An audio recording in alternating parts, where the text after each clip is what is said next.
My parents told me, "You're adopted, you get nothing when we die." Then Grandma's lawyer called. "She left you $2 million.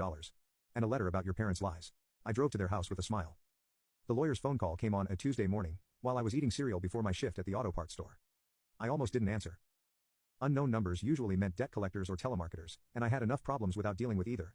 But something made me pick up on the fourth ring. "Is this Austin Caldwell?" The voice was professional, formal.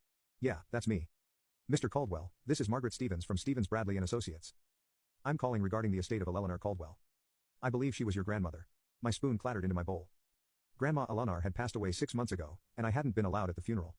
My parents, David and Susan Caldwell, had made it clear that I wasn't welcome. "Yes, she was my grandmother," I said carefully. "I need to schedule a meeting with you, Mr. Caldwell.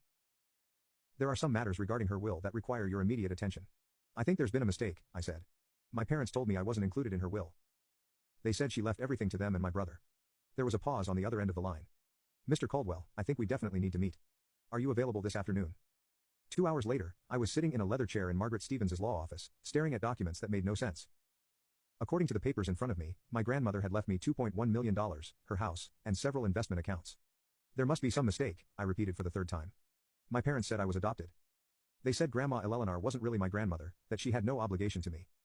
Margaret Stevens, a woman in her 60s with kind eyes behind wire-rimmed glasses, looked at me with something that might have been pity. "Mr. Caldwell, your grandmother was very specific in her instructions. She wanted me to give you this letter personally. She handed me an envelope with my name, written in Grandma Eleanor's careful handwriting. My hands shook as I opened it. "My dearest Austin, if you're reading this, then I'm gone and Margaret has finally been able to reach you. I've been trying to see you for the past 3 years, but your parents have made that impossible.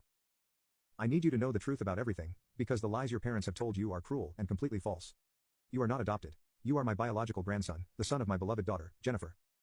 Jennifer was your father, David's first wife, and she died in a car accident when you were 2 years old. David remarried Susan 6 months later, and Susan never wanted to acknowledge that you existed. She wanted David to give you up for adoption, so they could start fresh with their own children. David, to his shame, went along with this plan. But I fought for you, Austin. I threatened to take them to court for custody. I told them I would expose what they were trying to do to the whole family, the whole community. They kept you, but only because I forced their hand. Susan has resented you ever since. She's the one who told you that you were adopted, who convinced David to treat you differently from Logan and Ashley. Every cruel word, every time they excluded you, every time they made you feel like you didn't belong, that was Susan's doing, and David's cowardice in going along with it. I tried to maintain a relationship with you, but Susan made it increasingly difficult. She would cancel visits, refuse to let you answer my calls, and eventually they moved you all across the state, specifically to keep you away from me. The last time I saw you, you were 15 years old. I've missed 6 years of your life because of their selfishness. I'm leaving you everything, Austin. Not just because you're my grandson, but because you're the only one in this family who has faced hardship with dignity. I know about the community college, the jobs, the apartment you can barely afford.